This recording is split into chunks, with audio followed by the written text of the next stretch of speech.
Y uno de los temas fundamentales que hoy está en el centro de la discusión, pues es el conflicto de Ucrania, la invasión de Ucrania por parte de Rusia y pues todo este rompecabezas en términos de, por un lado, pues las propuestas que ha planteado Estados Unidos, que envió un enviado a Rusia. Y bueno, pues ahí Vladimir Putin, el presidente de ese país, dijo que hay mucho que trabajar para lograr llegar a un cese al fuego. Y por otro lado, pues todo este episodio que vimos con el presidente de Ucrania, Zelensky, y pues el ataque, la emboscada, hay quien la califica así, que se dio en la oficina Oval y el reposicionamiento de Europa. Y para hablar de este tema, y particularmente también pues de lo que está ocurriendo en Polonia que aquí le contaba, me da mucho gusto saludar a la doctora Beata Wojna, profesora de Relaciones Internacionales en el Tecnológico de Monterrey, ex embajadora de Polonia en México y Centroamérica. Beata, ¿cómo estás? Buenos días. Buenos días, Rodrigo. Un gusto saludarte. Gracias por estar aquí tan temprano. ¿Cómo estás viendo? Esto está cambiando obviamente por minuto. Entre ayer y hoy pues ya hay distintos posicionamientos, pero digamos, ¿cómo sitúas el panorama en el conflicto, en la invasión de Ucrania por parte de Rusia y la posibilidad de que pudiese haber un proceso de paz? Mira, pues efectivamente yo diría que durante los últimos días, o sea, durante el último mes, básicamente, hemos visto una especie de pues frenesí diplomático, para decirlo, llamarlo de alguna forma, una diplomacia de megáfono, una diplomacia frente a las cámaras de parte del presidente Donald Trump, presionando a las dos partes, a Ucrania y a Rusia, de formas distintas para sentar ambas partes a la mesa de negociación y para básicamente establecer un alto el fuego. Y la última semana, o sea, esta semana que está finalizando, fue muy importante en este contexto porque básicamente se logró, o el presidente Trump logró que Ucrania reconociera o se comprometiera a que está de acuerdo con establecimiento de un alto el fuego de 30 días de manera temporal y que se podría prolongar. Yo diría, eso es el punto crucial en ese contexto. Y lo que estábamos esperando esta semana era la respuesta de Rusia precisamente a esta propuesta. Y esa respuesta pues llegó ayer en la conferencia de prensa. El presidente Putin dijo que en principio estaba de acuerdo con un alto el fuego, pero la verdad es que puso ahí una serie de condiciones para que este alto el fuego se diera, como por ejemplo atender las causas originales del conflicto, no interrumpir los combates en Kursk, que es el territorio ruso que han ocupado, están controlando los ucranianos, no suministro de armamento a Ucrania durante este alto el fuego, y en fin, o sea, varias cosas, ¿no? A lo cual el presidente Trump dijo básicamente que la declaración de Putin era prometedora pero incompleta.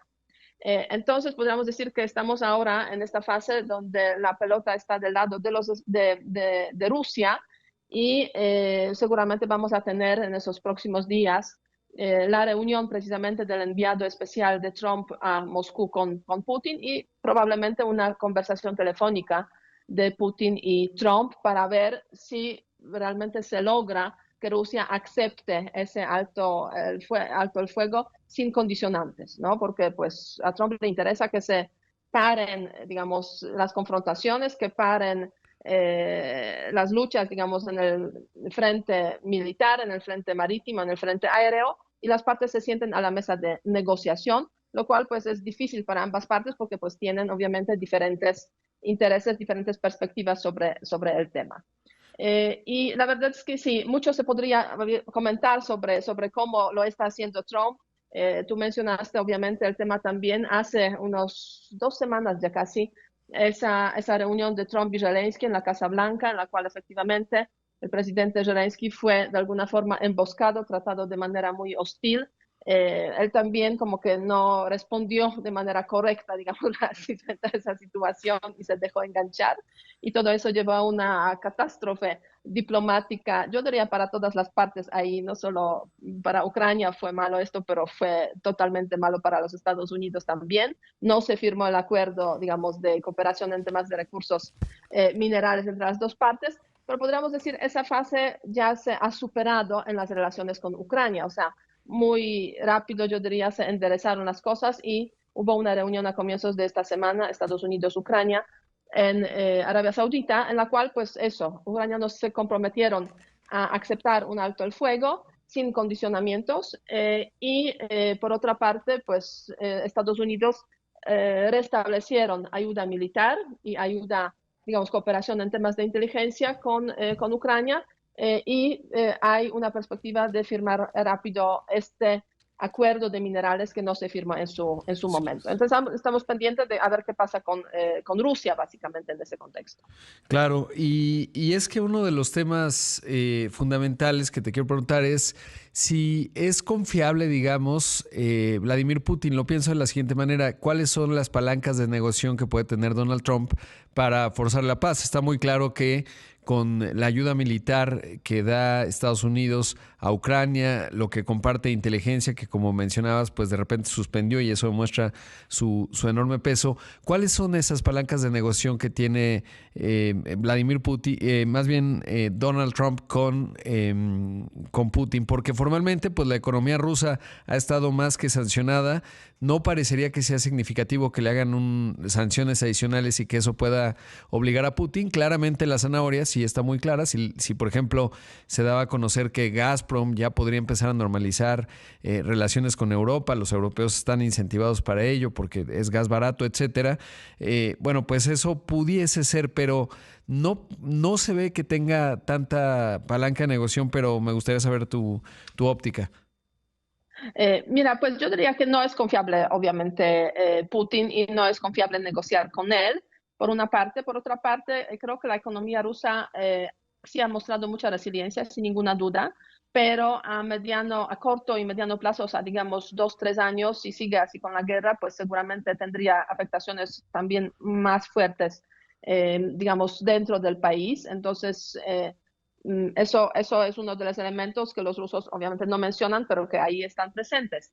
Ahora bien, si hablamos de cuáles son las palancas de Putin, pues, perdón, de Trump en sus negociaciones con Putin, pues yo diría hay aquí como 2 o 3 elementos a tomar en cuenta.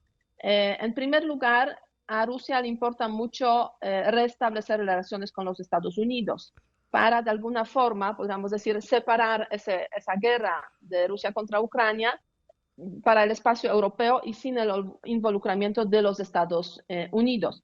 Le importa eso porque, bueno, sería una especie de restablecimiento, una nueva etapa en las relaciones entre Rusia y Estados Unidos, porque de esta forma demostraría que, de hecho, pues podríamos decir, regresó al contexto internacional, a las relaciones con los países relevantes y está tratando además los temas de Europa, los temas de Ucrania, directamente con una gran potencia como Estados Unidos.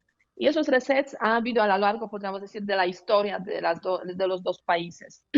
Ese reset podría darle a Rusia, pues efectivamente, una nueva relación también económica con los Estados Unidos. Recordemos que durante la guerra, por las sanciones, también estadounidenses, por ejemplo, el intercambio comercial entre Estados Unidos y Rusia bajó 80%. Eh, Está prohibida la venta de los productos de alta tecnología, por ejemplo. Los Estados Unidos están, digamos, buscando maneras para prevenir también que Rusia evite las sanciones que le impusieron también desde la Unión Europea y los Estados Unidos. Entonces, hay ese elemento, podríamos decir, político y económico. Además, Trump le prometió a Rusia que podría haber pues, el regreso de las empresas estadounidenses. Han salido alrededor de 1.000 empresas o han bajado digamos, su actividad, 1.000 empresas de Rusia en el primer año, primeros 2 años de guerra, muchas de estas empresas estadounidenses. También le prometió a Rusia una nueva cooperación en temas tecnológicos, en fin, que puedan hacer muchas cosas. Eso serían, como podríamos decir, del lado positivo. Cuando hablamos de palancas, posibilidades, presiones, pero aplicando el lado negativo, pues en ese contexto Trump mencionó básicamente los temas financieros, ¿no? O sea, en caso de que Rusia no aceptara ese alto fuego y las negociaciones, etcétera, pues él usaría sobre todo los instrumentos financieros para presionar a Rusia. No especificó cuáles serían, pero seguramente se trata del sistema bancario, digamos, de los Claro. flujos financieros. Rusia, pues parcialmente tiene, podríamos decir, bloqueado el sistema bancario en ese sentido de que Exacto, no todos sus bancos pueden usar el sistema SWIFT, por ejemplo. claro. Eso es un elemento. Y otro elemento es el congelamiento, tiene congelados ¿Los cuántos? los activos Estadounidenses, bancarios exacto. en otros países, en Estados Unidos también, ¿no? Por supuesto, 31 minutos, esto es Imagen Empresarial. Esta mañana le agradezco mucho a la doctora Beata Boina, profesora de Relaciones Internacionales del Tecnológico de Monterrey, ex embajadora de Polonia en México y Centroamérica, que está con nosotros en esta entrevista. Y Beata, a reserva de, quiero hablar también de Europa, pero quiero preguntarte de los incentivos de Trump, porque hay, digamos, tres grandes posibilidades o que se pueden ver. Una es que Donald Trump quiere o está buscando que se dé la paz en Ucrania, en parte por un tema de ego, porque quiere tener el Premio Nobel de la Paz, etcétera. Esa es una posibilidad.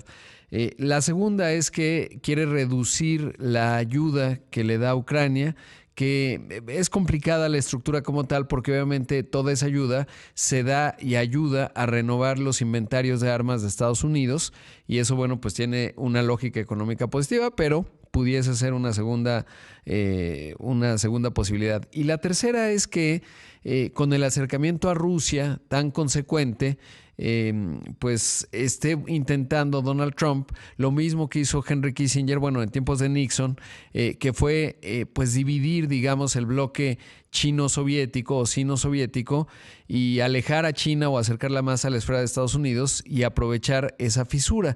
Y obviamente, pues después de la invasión de Ucrania y las sanciones que platicábamos antes de ir al corte, evidentemente, pues Rusia quedó supeditada pues en buena medida a China, por un lado, quizás India, que le compra un montón de hidrocarburos también, pero pues, habría esas tres. Hay una cuarta que dice, bueno, lo que pasa es que compromat, ¿no? Algo saben los rusos sobre Trump y entonces lo están obligando, o el conjunto de todas las anteriores, preguntarte cuál de esas tres opciones o cuatro pudiera, o conforme el análisis que tú haces, pudieran ser las que explican este movimiento.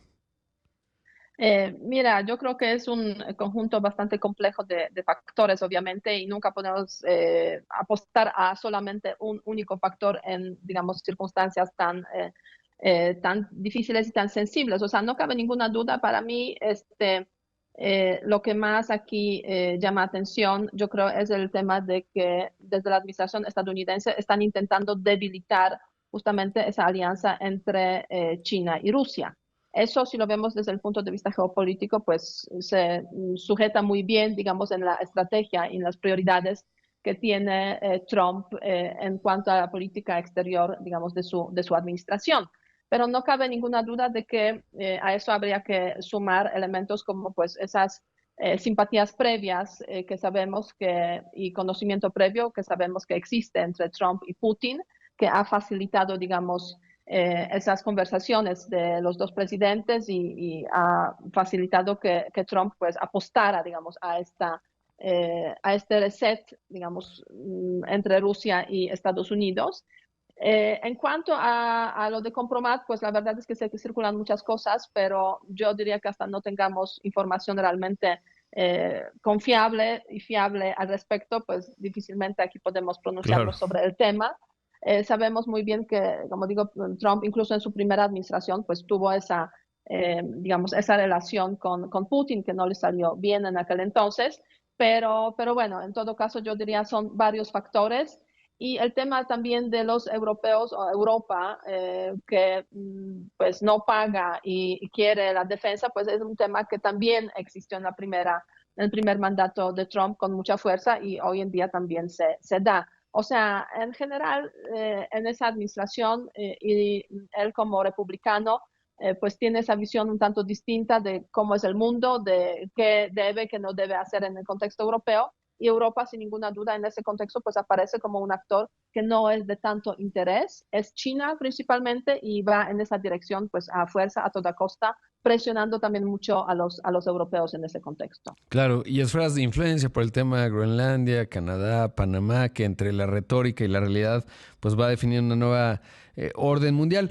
Y te quiero preguntar de Europa porque obviamente me llamó mucho la atención el discurso que dio el primer ministro Donald Tusk con respecto a Polonia, que tiene una historia pues digamos particularmente en el siglo XX, pero me refiero a esa parte, pues muy sensible, digamos, y que claramente ese discurso pues muestra que se han aprendido muchas lecciones de la historia, y entre ellas, bueno, decir, vamos a generar, o todos los hombres en edad de pelear tendrán que saber pelear. No tengo tanto claro las mujeres, y luego buscaremos tener armas nucleares. Estoy viendo ahorita una entrevista que dio a la BBC el presidente Duda, y ahí dice que pues le dijo en Varsovia en su momento Trump, obviamente en Trump 1.0, su primer mandato, que pues podrían desplegar armas nucleares en territorio polaco.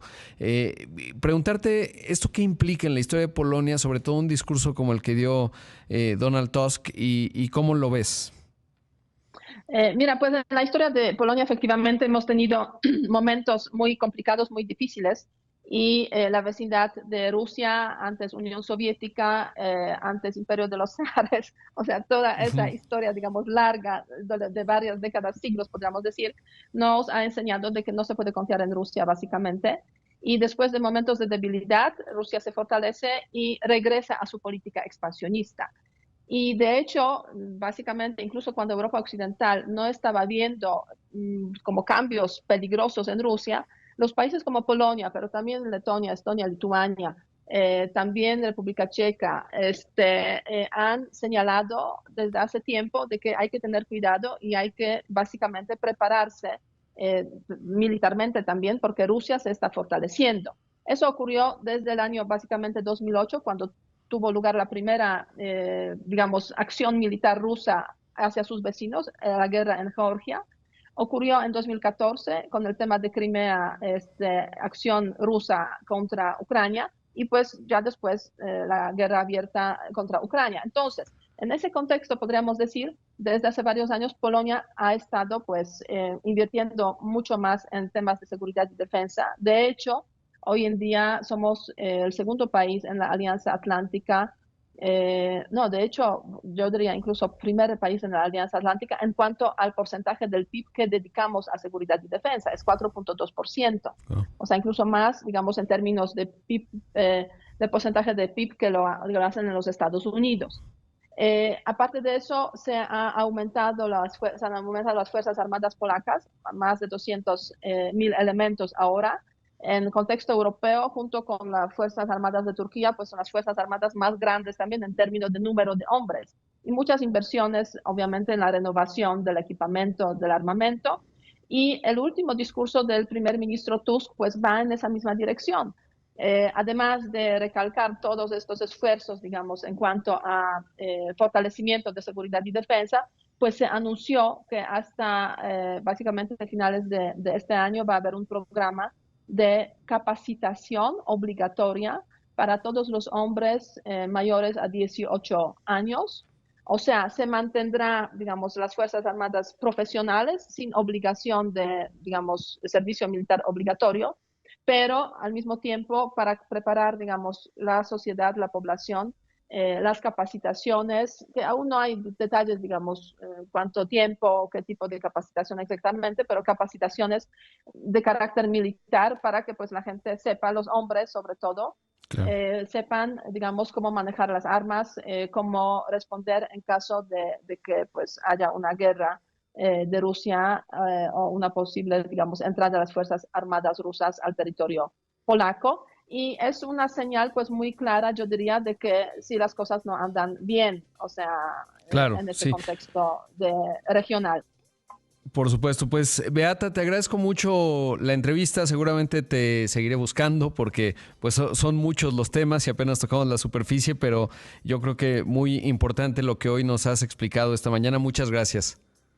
Muchísimas gracias y buen día. Hasta luego. Buen día. Ahí escuchamos a la doctora Beata Wojna, profesora de Relaciones Internacionales en el Tecnológico Monterrey, ex embajadora de Polonia en México y Centroamérica.